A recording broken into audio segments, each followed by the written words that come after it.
I'm Andy Smiley, your friendly podcast guide. I help you create and grow a podcast that is fun and fulfilling.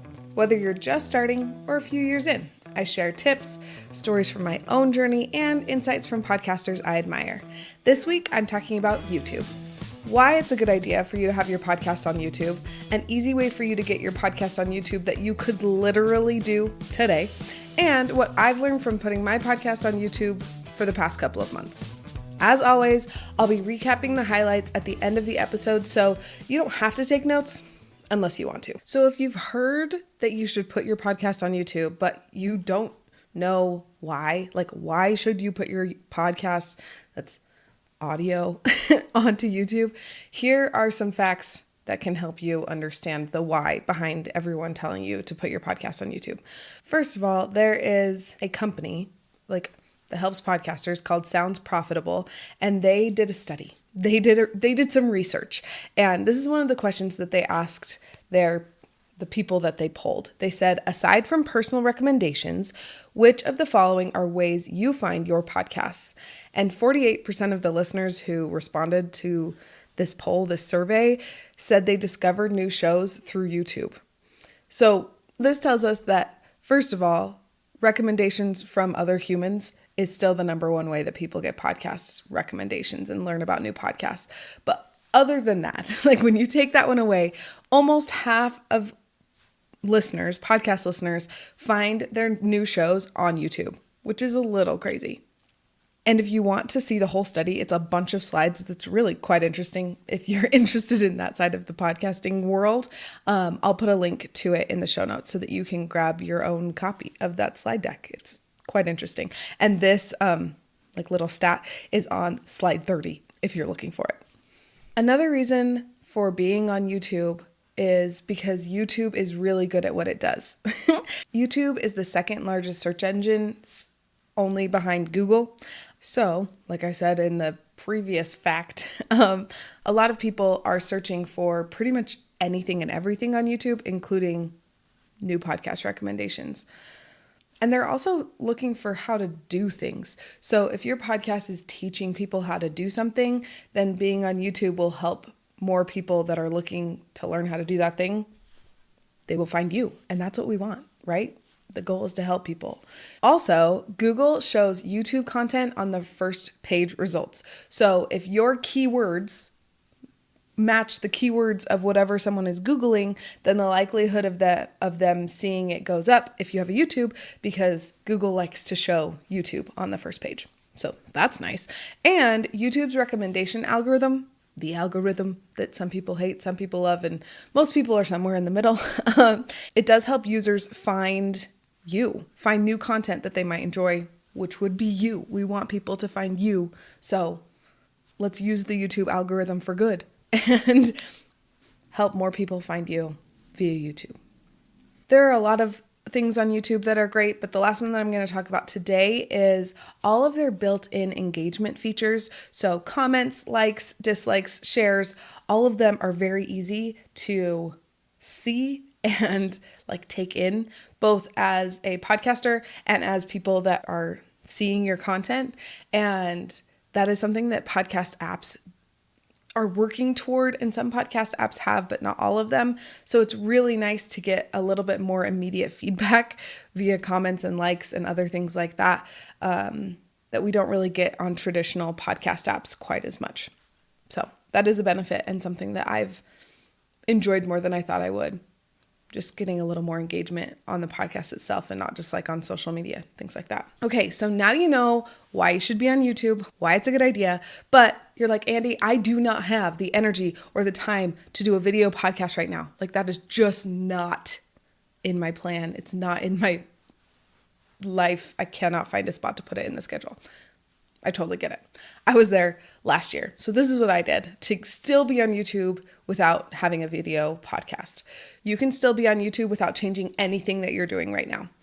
YouTube now has a way for you to upload your RSS feed. So you just go to YouTube. If you don't have a YouTube account, make one.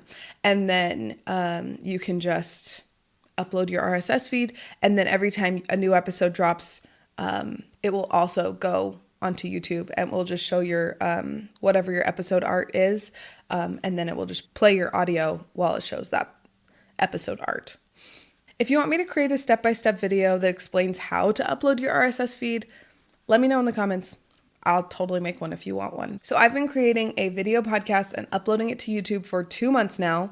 So I definitely don't know everything, but I have learned quite a bit. And I wanted to share what I've learned so far. So the first thing is I use Descript. I started using Descript to edit all of my videos, and it is so easy.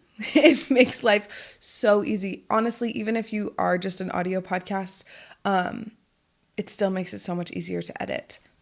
Because truly, so one of the things I was the most worried about when I wanted to start making a video podcast to put it on YouTube so that it would be more searchable was editing a video. Like that just adds a whole nother level. Before that, I was just audio, and that was kind of where I was comfortable. Before I became a mom, I was a radio producer. So I was like really comfortable with editing audio, but not so much video. I did a little bit, but not very much. And, all I had was iMovie. So like editing video in iMovie is doable, but difficult. And so I did not want to do that. So I started using Descript, and it was a game changer because all you have to do is upload your video to Descript, and then it does its magical technological thing, and then it spits out a transcript, and then you use that transcript to edit the video. So if I say or if I repeat myself 3 times and I want to get rid of at least 2 of the repeats, all I have to do is highlight it and delete it in the transcript, and then it deletes it in the video. It's amazing. It's magic. I love it so much. And it's truly saved me so much time and energy and effort as I'm putting my video podcast together, so that I can focus on other aspects of my podcast, especially as I'm figuring out YouTube and all of the things that go with it. So highly, highly, highly recommend Descript. But also, I know some of you are like me, and you want to still be able to do like nitpicky edits. Like if I accidentally talk over my guest, or if my guest coughed while I was talking, then I still want to be able to go in and like mute that. You totally can. Descript still has all of those like capabilities. But for like broad strokes, most of the time when you're editing, all you have to do is edit the transcript, and it is so nice. So if the editing part of making a video podcast is what's holding you back, I highly, highly recommend trying Descript. I have an affiliate link I'll put it in the show notes, and you can give it a try for free. Another thing that I've learned about YouTube in the past couple of months is if you want to make money from YouTube, you have to have 1,000 subscribers and 4,000 watch hours in the last year. So, I mean, it would be nice to make money from YouTube, but that's not my main goal right now. With this platform, it's mostly just for people to find my podcast and start listening. So it's nice to know that you can make money, and that like you have to have 1,000 subscribers and 4,000 hours. But that's not something that's not my main goal right now. But nice to know, like in the back of my head, like what we're building towards, and that there's an opportunity to make money on YouTube. Another thing that I learned is, so YouTube Shorts, if you've heard of those, are pretty much the equivalent of Reels on Instagram. And I've noticed that when I do YouTube Shorts, that has been the main way that I get new subscribers to my channel. And right now, all of my YouTube Shorts are just repurposed Reels. I don't like pull it directly from Instagram and put it onto Shorts, but I'll just use the same video, use the same audio, use the same words, and then I'll do it that way. And that has made it significantly easier to do YouTube Shorts because I don't have the capacity to make all brand new ones for YouTube Shorts. So that's how I've been doing it. And it's been pretty helpful. Oh, one other cool thing about Shorts is that you can tie them back to a video. So like I will take usually like my favorite clip from the episode for that week, and I will clip it down so it's shorter, usually around 30 seconds, and have that be a YouTube short. And then in the, like, as you're making the short, you can tie it to whatever video that came from. And that is one nice thing you can do with shorts is like if you like this YouTube short, then you might like this longer form video. And it's just another way that you can point people to see your stuff and learn more about you. So that's kind of fun and unique to YouTube shorts. Have you seen how YouTube videos are kind of like cut into sections and there's like titles of those sections? So those are called timestamps, and I figured out how to do them. It's actually way, way easier than I thought it was going to be. All you have to do is have like a section in your YouTube video description, title it something. I literally just call them timestamps. And then for every section at the beginning, like when that section starts, you type the time. So let's say I have something special that happens at a minute 23. I'll type in 01:23 and then whatever I want the title to be. And then once it publishes, it creates a timestamp right there. And I've noticed that this helps with SEO so that I can use keywords without trying to make them sound supernatural in a different part of the description. So that's been really nice. And it also just makes my videos look a little bit more legitimate and it just makes me feel a little bit more like professional because I have timestamps. You can also do this for your podcast. It's similar to YouTube, but to make things just a little bit more exciting, it's a little bit different. So send me a DM at Friendly Podcast Guide on Instagram if you want me to walk you through it. It's pretty simple, but like you have to format it just slightly different. So let me know. I do it on my podcast as well for like podcast apps. And I can walk you through it. Thumbnails are something that are pretty unique to YouTube, and I learned a lot about how to make good ones. I'm definitely still in the experimenting to try and figure out how exactly to make them look good, but I have learned some things. So first of all, thumbnails are important if that's not obvious enough. Even more so important than the title from what I have seen and gathered from my own experience and from what I've learned from other people, because that's what people see. That's kind of that's their first impression. And it's pretty much the thing that will help them decide on if they're going to click it or not. So when I was doing research about thumbnails, these are kind of like the 3 things that people on the internet said over and over again. First, try and keep the amount of words on your thumbnail to 5 or 6 words or less. Less is more when it comes to words.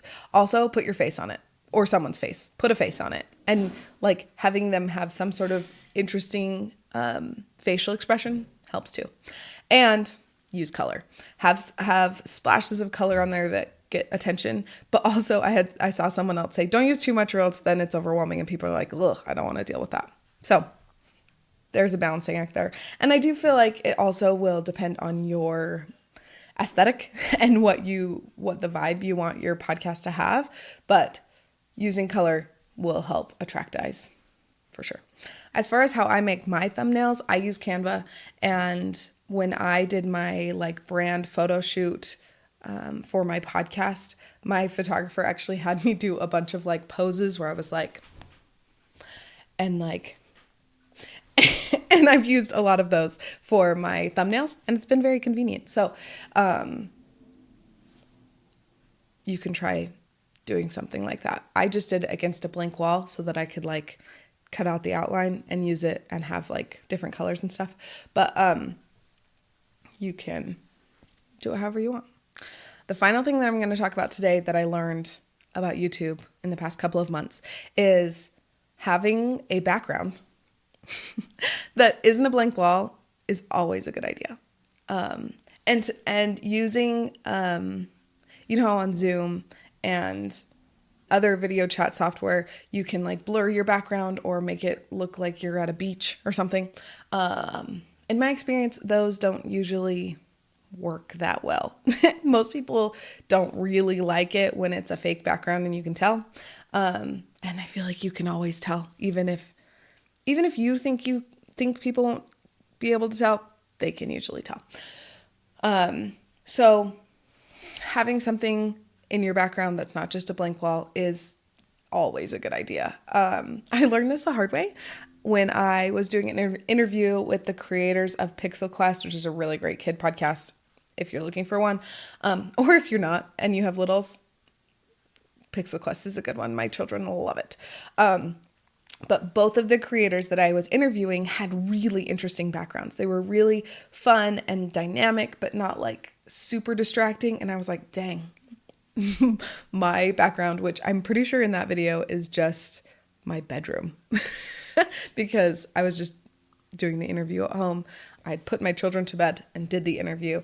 And I realized right then and there that I need to work on my background for my videos. So this is one of my backgrounds right now is the bookshelves because I work from my parents' house on Monday. This is what I use and it works pretty well. But I do want something that's a little more personalized to me. Someday we'll figure it out. And I think that's going to be one of my projects in between seasons. So keep an eye out for new fun background that is a little more personalized to me. So to recap, putting your podcast on YouTube is a really good idea, especially if you want new people to find your show. The second thing is you can get your podcast on YouTube today by uploading your RSS feed to YouTube. Pretty simple, pretty straightforward. And you can start using all of the benefits of YouTube today without having to create a video podcast. But if you're ready to take that next step and create a video podcast, but you're still a little intimidated by editing video, I highly recommend Descript. It's the bomb. I'll put my affiliate link in the show notes so that you can try it out for free and hopefully fall in love with it like me because it has been such a game changer for me and my show. You can grow faster on YouTube if you use YouTube Shorts. And I just repurpose my Instagram Reels as YouTube Shorts and it's been pretty successful overall. Thumbnails on YouTube are as important, if not more important, than the title of a YouTube video. So make sure to spend some time making it interesting, eye-catching, but not misleading because then people aren't going to trust you and aren't going to come back. So toe the line, make sure it's interesting, but also conveys what the episode is about. And then last but not least, get an interesting background when you're ready to do a video podcast so that you won't be embarrassed when the people that you're interviewing have way cooler backgrounds and you're just sitting with your bed and like a window in the background like I did. It was a bit of a wake-up call. Will you share this episode with your podcasting friend who's on the fence about putting her podcast on YouTube? She can use this information to realize that being on YouTube is a really good idea and it's not as hard as she thinks it is. Next week's episode, I'll be talking about how the Friendly Podcast Guide did in October, including download numbers, how much money I made, and what experiments I tried that you should implement in your podcast to help you too. Thanks for being here, and I'll see you next week.